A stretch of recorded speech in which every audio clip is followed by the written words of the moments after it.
শনিবার ১৬ নভেম্বর সাতক্ষীরার দেবহাটায় ঐতিহাসিক ৭ই নভেম্বর জাতীয় বিপ্লব ও সংহতি দিবস উপলক্ষে বর্ণাঢ্য র্যালি ও সমাবেশ করেছে দেবহাটা উপজেলার ৩ নম্বর সখীপুর ইউনিয়ন শাখা বিএনপি।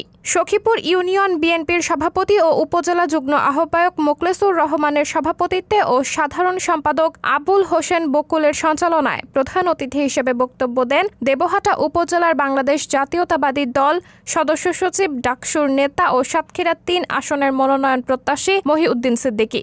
বিশেষ অতিথি ছিলেন উপজেলা বিএনপির যুগ্ম আহ্বায়ক আলহাজ জাকির হোসেন, হাসান শারাফি, আলতাফ হোসেন, সুমন পারভেজ, মোহাম্মদ মাসুম বিল্লাহ, অ্যাডভোকেট জাহাঙ্গীর কবির বাবু, গোলাম মোস্তফা, রিয়াজুল ইসলাম মোল্লা সহ সকল অঙ্গ সংগঠনের নেতাকর্মীরা।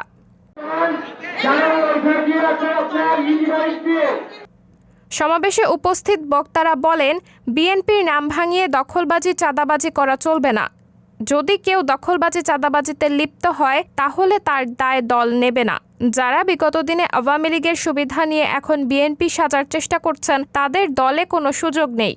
এমনকি দলের মধ্যে কেউ ঘাপটি মেরে বসে থেকে কোনো ক্ষতি করার চেষ্টা করলে তাকে ছাড় দেওয়া হবে না। তিনি আরও বলেন, বর্তমান অন্তর্বর্তী সরকার দেশে সংস্কার কাজ শুরু করেছে।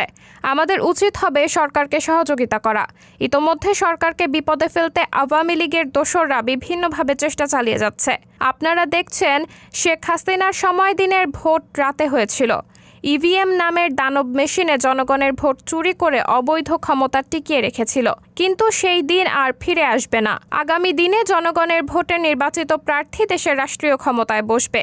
এটা ভাববেন না স্বৈরাচার পালিয়েছে, বিএনপি ক্ষমতায় এসে গেছে। এটা ভাবলে ভুল করবেন। ইউনিয়ন থেকে ওয়ার্ড পর্যায়ে যান, মানুষের কাছে গিয়ে কথা বলেন, তাদের কাছে তারেক জিয়ার বার্তা পৌঁছে দিন। বিগত দিনে আমরা অনেক নির্যাতনের শিকার হয়েছি, কিন্তু আমরা এই দিন বাংলাদেশের মাটিতে ফিরে আসুক তা আর চাই না।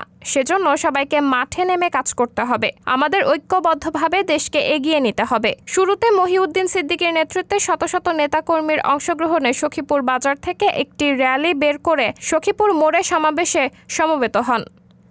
সাবরিনা জলিল, সবার কথা।